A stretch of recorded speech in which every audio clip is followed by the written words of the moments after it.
Hello and welcome to the debate. I'm your host Maqbool with you at PTV World. In today's show, we're going to be taking a look at some very important stories from around the world and in the country. This is extremely important in terms of what is going on in the Middle East, and of course, with President Donald Trump speaking about how this is something that he plans to take over. This statement, of course, has created a lot of ripples in terms of the effect that this has, and has been said with a joint press conference with the Israeli Prime Minister.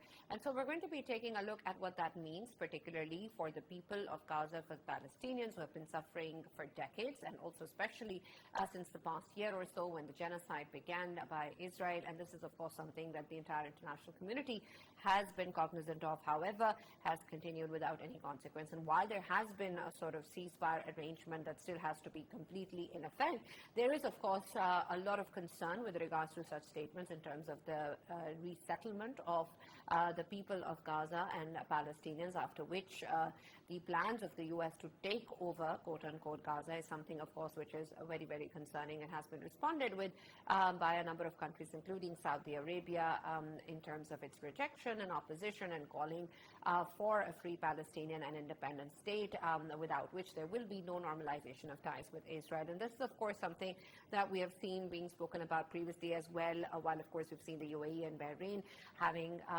brought into effect some sort of relationship with Israel. And then, of course, many taking a look at Saudi Arabia following suit. Again, this is, of course, something that has been said by Mr. Netanyahu as well, with reference to how these things are going to go, and that it will be a shock coming to the world. Again, a statement coming in from the Israeli leader. This is in opposition to the kind of statements we're hearing in from Saudi Arabia, who has vehemently opposed what Mr. Trump has spoken about. But what that means for the people of Gaza, for Palestinians who've been suffering for many decades, and of course, so many who have lost their lives, and so few of them who unfortunately are still living in those conditions, and who are, of course, being spoken about in a way that they do not have a place to belong. So we're going to be taking a look at what that means, especially in terms of the actions that the U.S. will be taking in under Mr. Trump, and what will be the way forward in this regard. That will be our focus in the first segment of the show today. Our next one is going to be taking a look at what's going on in Pakistan with the climate change conference called Breathe Pakistan, which has been conducted starting on the 6th of February for 2 days. And this is, of course, very, very important given the kind of impact that creates for Pakistan, the kind of issues that, of course, Pakistan faces due to climate change, and, of course, most notably in terms of natural catastrophes, but also in terms of daily consequences such as the air we breathe, which, of course, has been very noted very much so in cities like Lahore and Multan and elsewhere. And this, of course, something that is impacting the people's lives, and points towards climate issues and mitigation efforts that are very, very important. And so a commitment has been made for moving towards a climate resilient Pakistan by 2047. But what that means in terms of an actual implementation plan, particularly in terms of climate funding, and platforms such as COP29 that was recently conducted in Baku, and the ways that in which we can actually move forward with the kind of funding that we required. Of course, this is something that has been pledged, but as the minister was also pointing out at the conference, we need a lot more than that. How we're going to actually pursue that and make that happen remains to be seen. So that's going to be our focus in the next segment of the show today. For this and more, as always, in the studios, I've been joined by senior analysts Farrukh, Pitafi, and Faisal. We've also been joined online by Dr. Jamil who's a former ambassador. Thank you very much, gentlemen, for joining us and being a part of the discussion. And Ambassador Saab, I'm going to start with you first in terms of the statement that you see coming in from Mr. Trump. This is, of course, something very, very important, very, very integral. It was even part of course, a lot of discussions towards the presidential race as well. And while, of course, we've spoken about how more or less the U.S. foreign policy remains the same, how would you take Mr. Trump's outright statements of taking over Gaza, and whether or not these are in line with what the U.S. has previously taken a look at in terms of the situation and the kind of plans that Mr. Trump himself had put forward during the presidential race? And then moving forward, what will that mean in terms of actions taken by this country that, of course, affects the international community and very directly affects the situation in Gaza and in Israel? Well, it speaks about the mindset, in fact, and the mindset of not only Trump, but all the far-right group and far-right wing of the Trump supporters, voters, and including Israel and the Israeli lobby in the United States. So we have three factors, and then connected with the historical perspective, and also with connected with some of the statements with what Trump had made during his election campaign, and then also augmented with some of the statements with Kushner had made about Gaza. So let's start one by one. During the campaign, I think there was a competition between Joe Biden and Trump as to who takes the lead in showing a resolve to support Israel. And then the second was about Kushner's statement that Gaza is a very nice strip, could be used as a beach development property, and that's about almost 7-8 months, 4 months, 5 months ago that this statement had come in.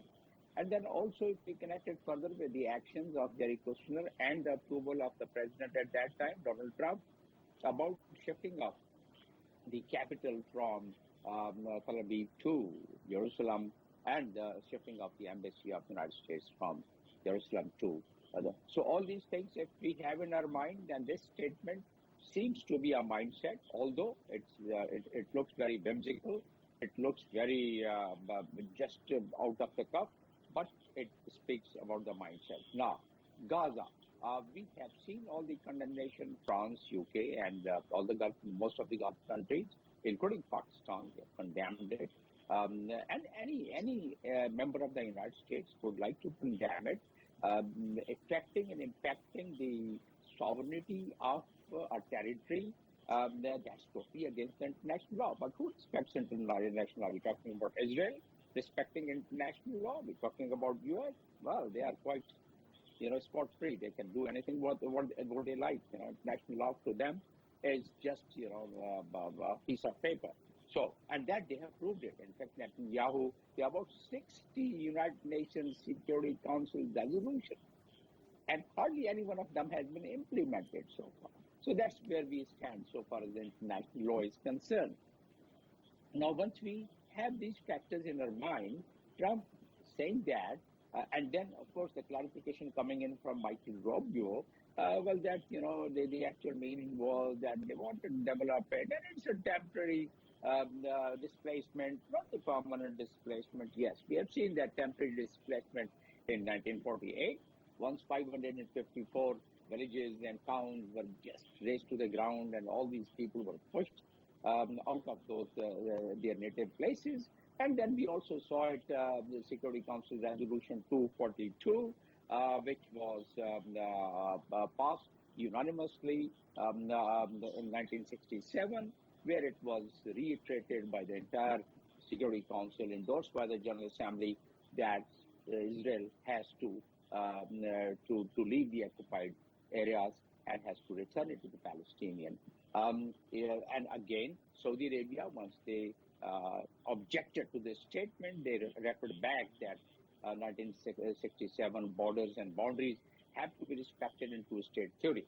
So that's where the position is. And if I recall, probably I'd mentioned it in various channels, about once the war started, the post October 2023, once the Israel started attacking and conducting operation against Gaza, against Palestinians, at that time they had quietly requested Egyptian to allow them to push these Palestinians to Sinai Desert.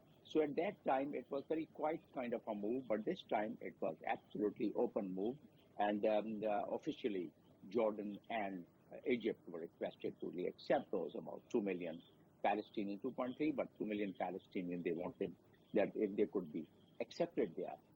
Now, another bigger question is that the refusal by Jordan and refusal by Egypt, and even condemnation by Pakistan and Saudi Arabia and many other countries, would it matter? Yes, it would put a moral pressure. But if we compare that what is the trend and what has been the trend during the Iraq war, during the Afghanistan war, during Kosovo, you name any, the United States, they've been really pushing their agenda through, and because of the military might. They have a military where they spend about 800 billion, and Saudi Arabia just about 60 billion, right? So that's where the difference. And if we talk about, I can compare the whole lot of the military might, which the United States has about 1.3 million force and more than 5,000 nuclear warheads. It's with its naval force and with its air force and with all these military might, if they want to implement it, and if Trump becomes adamant, then it will become very hard. What was the course of action open to the people who are objecting, to the countries who are objecting? A, that they would have moved resolution in General Assembly. B, they would have moved the resolution in Security Council because it is against the preamble of the United Nations Charter, right? Affecting the sovereignty of a region or the territory or a country. Second, our own platform, of which we are the patent member. That's the OIC platform. Emergency extraordinary meeting could have been called under Article 9 of the Charter of OIC. And OIC, once it was formed, the very preamble in 16th paragraph, it says that Palestinian cause would be prime and they would be supported. Palestinians would have their own state with their capital, Jerusalem. So all these things are given in the charter, and even Article 18 stipulates very clearly about what support is to be given to the Palestinians. They have dedicated an additional Secretary General for that purpose.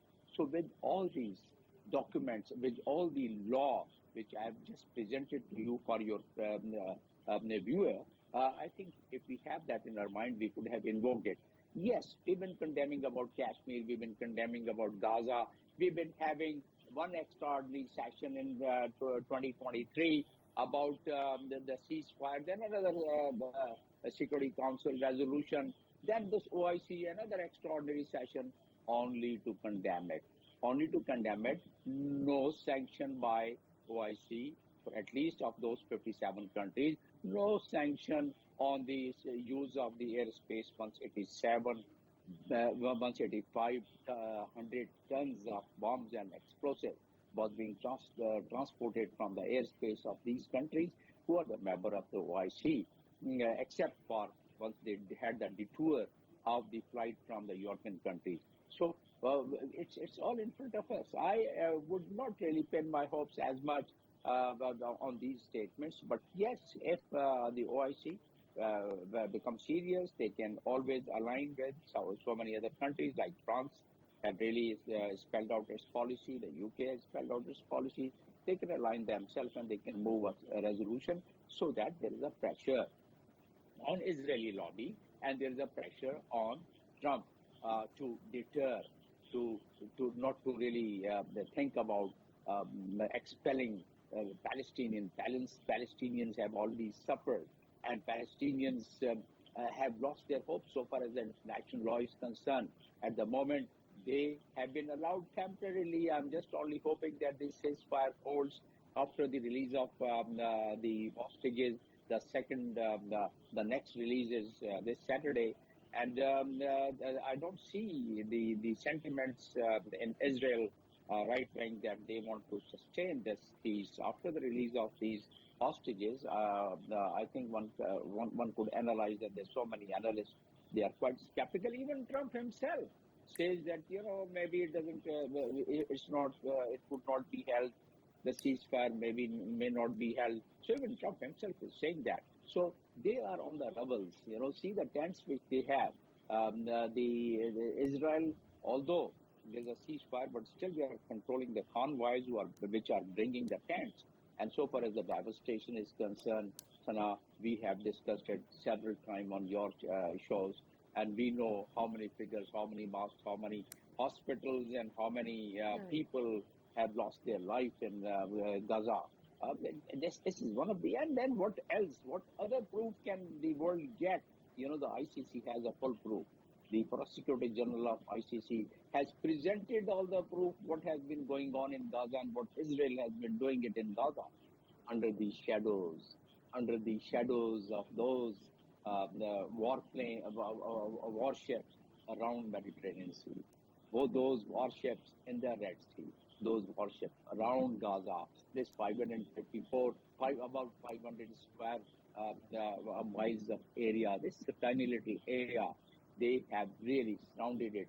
They kept it like an open jail, Israel, and then later on they made it as a slaughterhouse. And after making it slaughterhouse, they just really want, as the ICC says, they really want to just have a full ethnic cleansing, regardless of the Geneva Convention 1949, which attracts the war crime statutes, Article 8, that Israel could be tried. So Israel could care less. And this seems that, the world has to really join their heads and heart together to see such atrocities are stopped, because today it's Gaza, tomorrow it could be any other territory or any other country.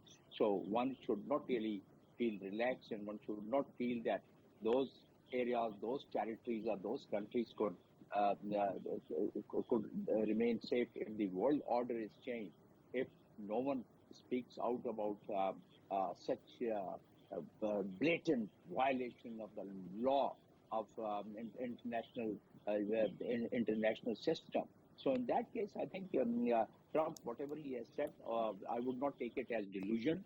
I would take it as a mindset, and I would take it as the mindset of a group, far-right group, and I would take it as a mindset of the overall planning, which Netanyahu has presented it in a map, Greater Israel, and it goes back to 1897. Right, absolutely. And this is important, and I want to continue with this take, because I want to understand what that means for not just, of course, the Middle East, but the impact that it creates over the world. And Faisal, I want your take on this too, in terms of particularly the situation right now, with reference to how fragile perhaps the ceasefire arrangement is, and whether or not even that is in place, the way that both Israel and the U.S. Seem to be exerting a lot of power, which they previously also had. And I want your opinion, particularly also in terms of what you've spoken about prior to the elections, in terms of what is expected from Mr. Trump and what sort of policy stance he would be taking in, and what you think of what he's doing now. Well, so now obviously when we talk about the current situation, whether ceasefire is imposed in Gaza or not, no, it's not. Even today, there were multiple incidents of bombings where we saw children, we saw women, we saw elderly getting butchered once more by a war criminal, a genocidal war criminal called Netanyahu. And of course, he is being supported by the Americans right now, and America overall, I must say. The very day when there was an inauguration speech going on, obviously when I was listening to the President Trump, when he uttered the phrase that we are happy that all of the people hostages, Israeli hostages, they are getting free. When he talked about that, not only the Republican members or Republican congressmen, but all of the others, even they stood up as well. Even the previous president, he stood up, and Joe Biden, alongside Joe Biden, we saw that Barack Obama stood up as well. Everyone stood up. It meant that when it comes to Israel, everyone is having the same policy. One would be running it discreetly, and the other one would be opening up as he's known for. And of course, everyone knows that he is outspoken. He is obviously someone who doesn't hide behind, and whatever he is, he openly shows it. And that is what he's showing it, that he is siding with Israel, and the whole world is going against him. And when it comes to, of course, the world, I'm talking about the Western world, I'm talking about even China as well. China's statement is very heartening when it comes to, of course, they not accepting this kind of solution in which it is an utter display of course, ethnic cleansing. And when we talk about, Middle Eastern countries, I mean, I went through Saudi Arabia's statement, in which, of course, Saudi Arabia has strongly condemned it. And that is the statement from Pakistan as well. And we have been maintaining in past as well that we would only accept a two-state solution. and that two-state solution should always be on the basis of pre-1967 war borders, and that is Pakistan's stance right now, and it would always be. And in coming months and years, we will see whether this kind of statement, when comes from President of US, President Trump, whether he is just testing by throwing a stone in the water, or he really means it.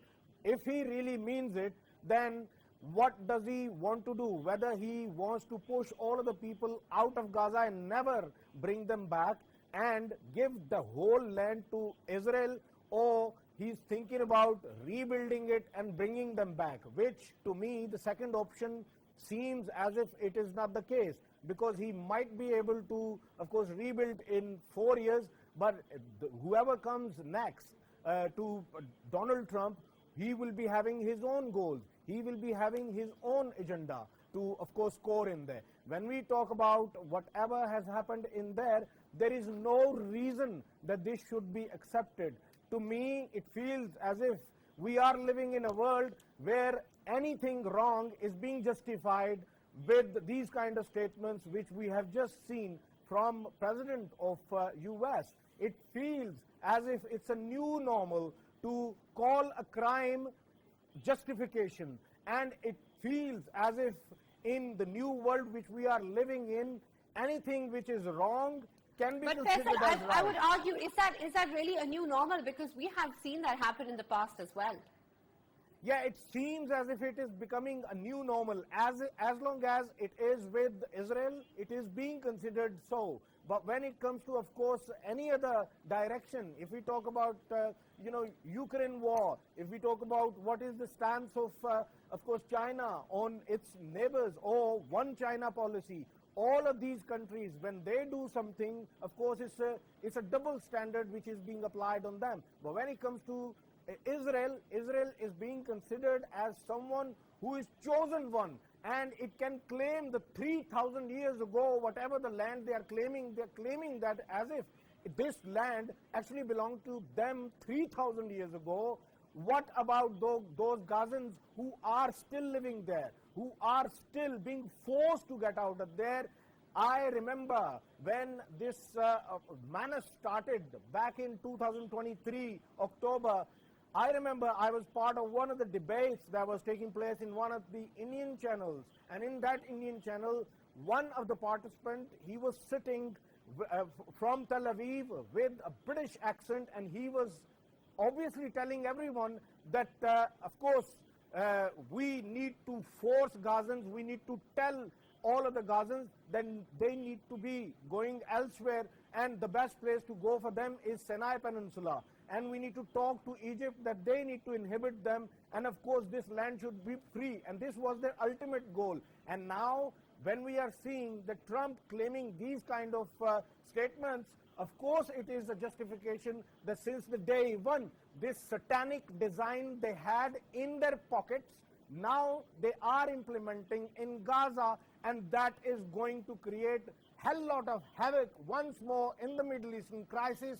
To me, it would not be acceptable to all of the other Middle Eastern nations, including, of course, Saudi Arabia is leading all of them. And to me, if the justifications and at the true sense is not prevailing, then, of course, it will not be acceptable, and it would create more havoc in the region. And if the crisis is still being looked at... Right, and I want to talk a little bit more about that. And Farrukh, I want your perspective on this, because we need, of course, to counter in and factor in the ways in which other Muslim countries or other countries around the world are going to react. And Saudi Arabia, as Faisal was pointing out, is a very important one.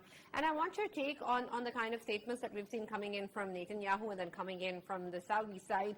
And they seem to be in contradiction with each other, while there seems to be a gesture towards how there will be normalization and the world will be in shock coming in from the Israeli side.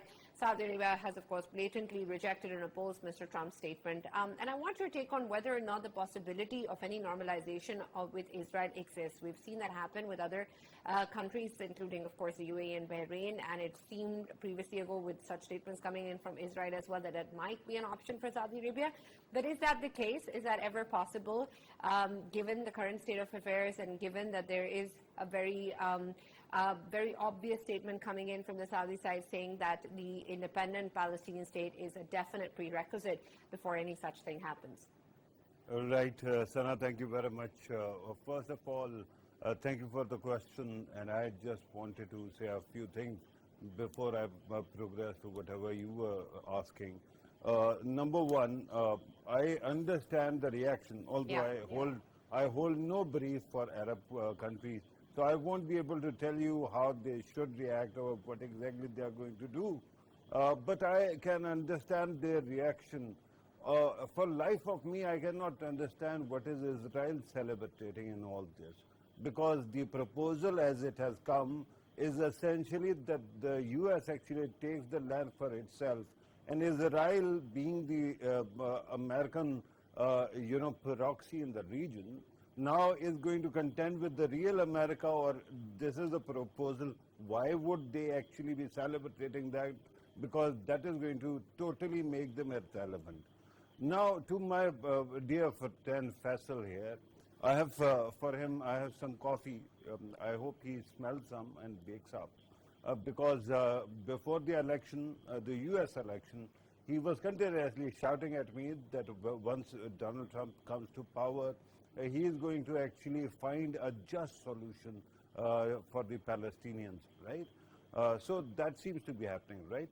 When for a decade, Sana, I kept on telling everybody that somehow there's something fishy going on with Hamas, that every time Netanyahu needs some kind of victory, Hamas attacks, and then they actually go after Hamas, and through that Benjamin Netanyahu wins elections. Nobody listened to me, right? Now I'm going to use the word you rhetorically. It is not about you, Sana, so don't worry. It is about everybody who is watching. Then on October 7th, you started celebrating, and I said that it is wrong to condone any attack on civilians, because human beings are human beings. I was shouted down at that time also. I also told everybody that remember that you are poking the bear, so the bear is going to come at you and he is going to cause a lot of damage. I was not listened to at that time. Then after that, when American elections were taking place, I kept on reminding everybody that there is a difference. By the way, this whole episode of former president standing up and clapping when Israeli hostages are mentioned, let me remind everybody who is watching that included in the list of people who were actually taken hostage were American citizens also. So once they are freed, every American is going to celebrate, and that is a given. But then I kept on saying that Democrats are essentially softer on Palestine because there has been a fight, and Bibi Netanyahu practically keeps undermining Democrats. I was not listened to at that time. I was told he is going to get you just solution. Now, the fact is that he is the president. At that time, I also reminded everybody what Jared Kushner had said and how they look at this oceanfront property, quote unquote, Gaza. And nobody actually paid heed. Now, what Donald Trump is actually saying is essentially the same thing. And there is a paradox that is created. Remember, when Afghan Taliban were taking over, I kept on saying that it is going to create an unsolvable paradox because so many powers are sitting next to Afghanistan. Similarly, there is an unsolvable paradox in Gaza. That entirety of Gaza has been actually demolished. And people are literally living in ruins at this moment. So the argument then is how to actually rebuild without affecting their lives and what happens to them while they are there.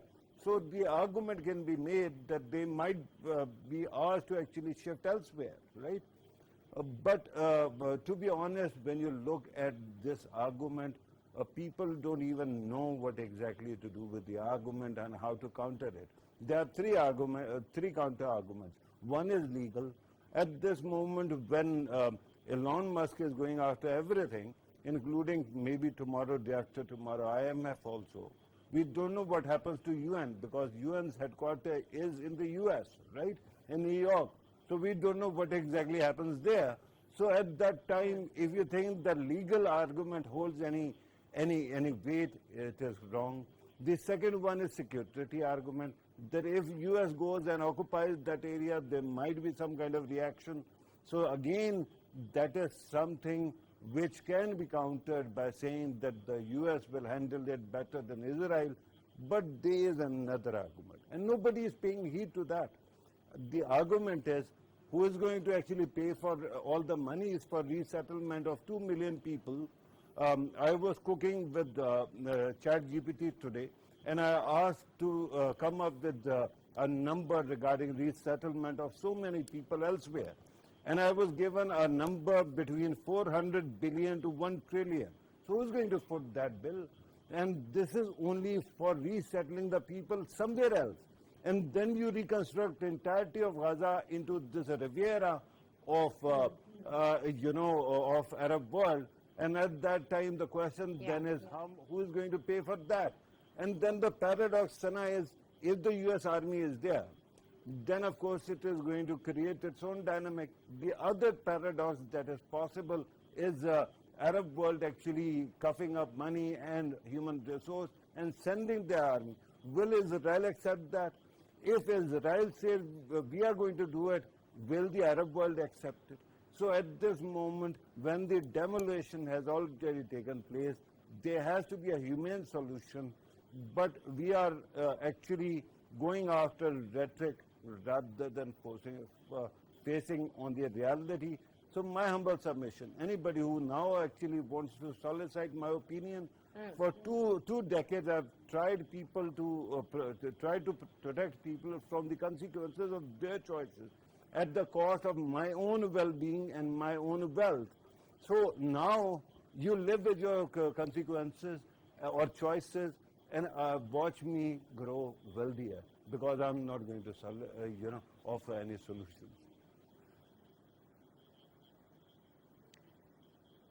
Right, absolutely, and this is extremely important with reference to how we see the situation. And Jamil Sahab, I want your take on that, because while of course these countries and these decision makers have their own stance moving forward, what really is the way forward that you see in terms of the diplomatic community, in terms of how international relations work, in terms of what we've seen historically happen in the Middle East and with Israel and the US nexus? What then will be the next way forward? Because while we can talk about violations, international law or the UN Council resolutions, there doesn't seem to be any relevance in the current situation. That's right. Ideally, obviously, there should be a human situation. Ideally, there should be a legal, international legal situation in the international legal framework, of which I've cited some of the articles in the previous conversation, my previous illustration. And the second thing is about the traditional diplomacy. And in the traditional diplomacies, the countries of the world, those who feel that is going to really create a complete disturbance, a complete destabilization of not only the region, but perhaps the global framework, the global order can be destabilized. My indication is that it's not only the unipolar world, it's the multipolar world, China and Russia. So I think they would not sit idle in such situation if it deteriorates to that level. And if they keep quiet on Gaza, means the other powers of the world, then in that case, they should forget about their influence or forget about their free maritime shipping line and forget about their South Sea access to the South Sea, the South China Sea, and the Indian Ocean. So all these, what the tug of war was going on very quietly, that means then the world would not move towards only unipolar. But that doesn't seem to be the case. It appears the way China, Russia are gaining their power, not only economic power, but also military power, although still about $800 billion budget of the United States. It is obviously the China cannot match it at this point in time. They're gradually increasing. And Russia and China together still cannot match it. However, where they match it and they have taken a step forward from United States, which is bringing a lot of worries in Pentagon, and that is the space weaponization, the development in the space with the collaboration of China and Russia, and all future dominance of the world is going to take place from the space. And anyone who is more powerful in the space would definitely have the advantage in the world. So if we have all these factors in our mind, I would feel that it could be, and I hope I am making correct or I'm making my hypothesis in the right direction, that Trump wants to assert maximum pressure, although ultimately the Greater Israel Plan, which is a promised land, as Pastor was mentioning, promised land of the Israelis, the Jews. So that ultimately is the goal. And if we look back, the way Israel was created, the way it was supported, the way they have been annexing the land of the Palestine, it's ultimately, but for now, it may be a pressure tactic to bring in and rope in more countries in Abraham Accord by just once they assert the pressure, the U.S. may be in a position to have a better dialogue. But then Saudi Arabia, it would be a question of their own survival to accept such kind of a proposal, or even for the countries of the Arab League, or for that matter the Gulf countries. Because even if for just for a moment, if we hypothetically feel that perhaps because of the pressure, because of influence, because of personal interest, because of so many other factors, if the rulers of some of these countries accede to such proposals, as the way they could not react during the slaughter of Gaza, they could not react even within the legal framework of OIC. So it appears that some of them, if they compromise, then in that case there could be a bottoms-up pressure from their own populations, and it will be very hard for them to sustain themselves in those ruling positions if that happens. I hope I'm not stretching my mind too much, but because whatever I'm discussing and mentioning it over here, it is based on connecting the dots of all the factors which we've been discussing and all the factors which have been happening for the past several years and what history has really indicated to us. So what is the solution? The solution ideally, as I said, is the international community joining their hands together and their heads together and moving the resolutions in the right way in the Security Council and General Assembly. Security Council would be vetoed by United Right, States. absolutely. Jamil Sahab, and I totally understand the perspective that you're giving. It is, of course, very important to look at the complete picture, and that, of course, is the only avenue moving forward. But we really hope that that happens. Hasn't so far, but let's see if it does. Thank you so much, Jamil Sahab, for joining us and being a part of the discussion today. We're now going to be moving on to our next segment that takes a look at the Breathe Pakistan conference and, of course, the issues of climate change in general in Pakistan, in which we have seen the country struggle in terms of climate financing globally as well, and then, of course, climate-induced disasters at home and mitigation efforts as well. Faisal, I'll take your perspective first, particularly in terms of how significant and important such a conference is, bringing in all the stakeholders together, and what will be the outcome when we take a look at the kind of efforts we've been making, particularly after the floods in 2022, and of course the entire debate around climate financing that Pakistan championed. Yeah, so now obviously when we talk about Pakistan being affected by the climate change, of course Pakistan is one of them countries that has obviously less than 1% of carbon emissions we emit towards the environment, but at the same time we are one of the worst hit, and of course it has a lot to do and everything to do with the rest of the world and the kind of havoc we are seeing right now. Of course, it needs to be looked into by the rest of the world. And when we talk about the climate justice, it needs to be highlighted. And I think this kind of summit, this kind of conference, it is very important at this hour. And we know that since 2022, we have been highlighting again and again that Pakistan seeks the climate justice, which still we haven't got it. And of course, when it comes to in the COP conferences, of course we know that there were many pledges, there were many promises which were made to Pakistan, still not delivered to Pakistan. And when it comes to climate justice, that still is pending. And in the new world, and under the new world order, we don't we don't expect anything from the rest of the world, because the kind of world we are living in right now, of course it is up to us how to continue our lives. And I think this is the way forward. We need to fix ourselves, we need to of course carry on with this, and the kind of problems and the struggles we have been facing in recent past, of course we have to come to a solution that can be applied for our future generations and for our future climate.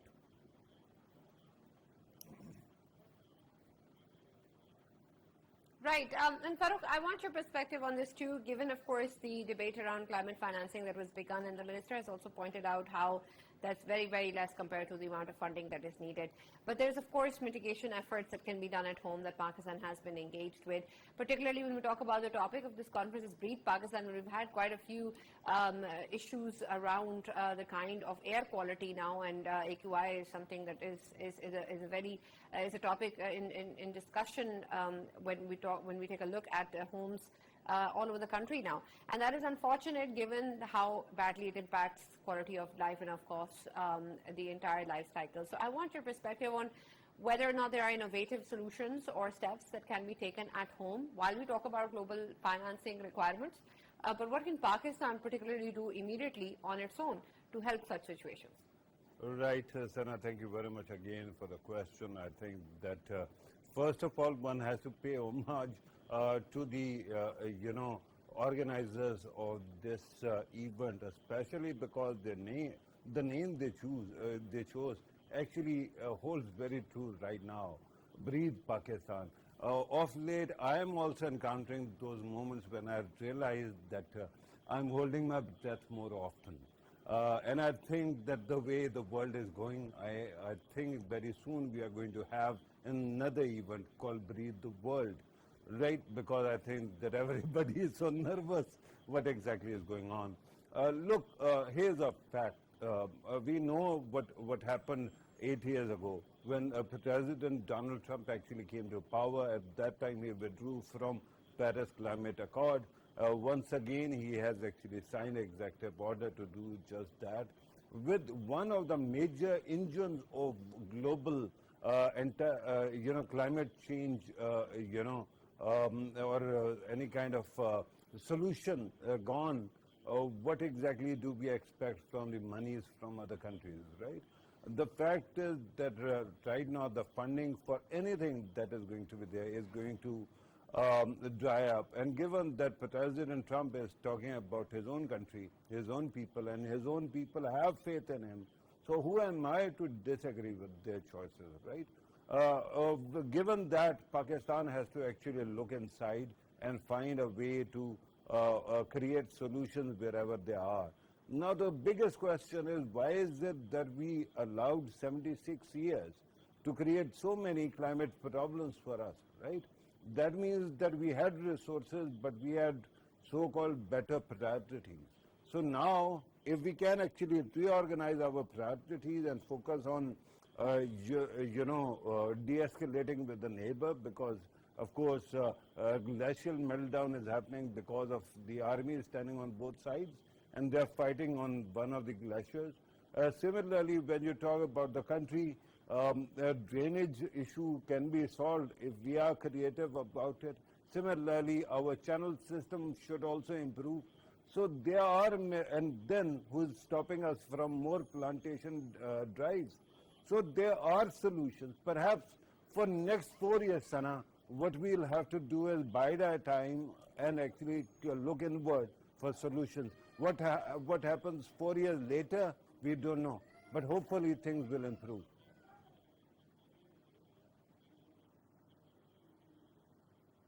Right. Thank you very much, Farrukh, and thank you, Faisal, for joining us and being a part of the discussion. And we really hope that is, in fact, the case as we move forward. And, of course, this is something that Pakistan is very seriously taking a look at, and we hope that the entire global community also does the same, and we can fight this particular issue together and move towards solutions that help us move towards the goal of being a climate resilient Pakistan by 2047. That's all that we have from the debate. We'll now see you tomorrow.